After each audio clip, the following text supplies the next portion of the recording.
Congressman Westmoreland, thanks for joining me this morning. It's good to have you with us. So we're starting to get a sense, sir, of these emails that are being released. What's your reaction to that so far?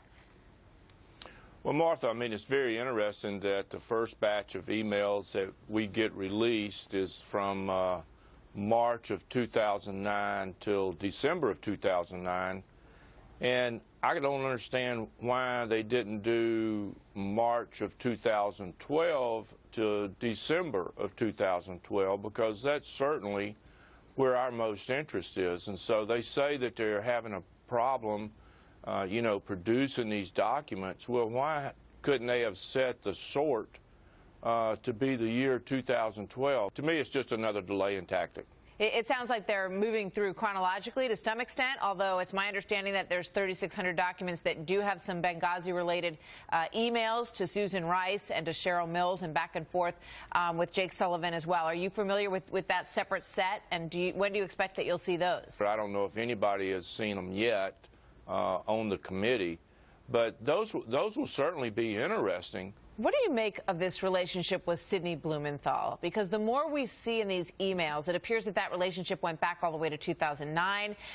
He was advising her on Libya. He advised her on a number of, very sensitive State Department issues, even though she was told not to hire him, that he couldn't be on her staff.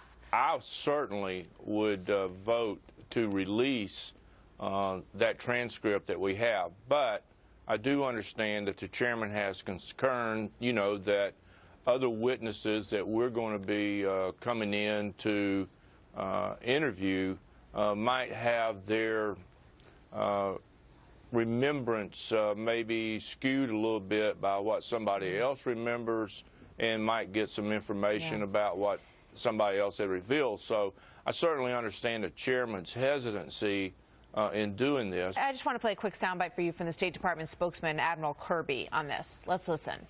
Okay. There's been nothing but nearly nonstop work on this, Lucas, since the last tranche was released. You have to understand the enormity of the task here. It is a lot of stuff to go through.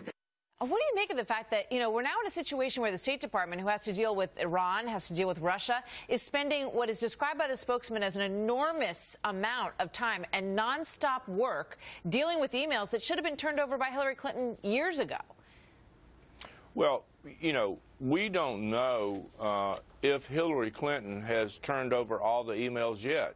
And as seen in the fact that there were 60 new emails that we got that we had not previously had, 15 of those had never been turned over by Ms. Clinton to the State Department, and then the State Department were holding 45 of them.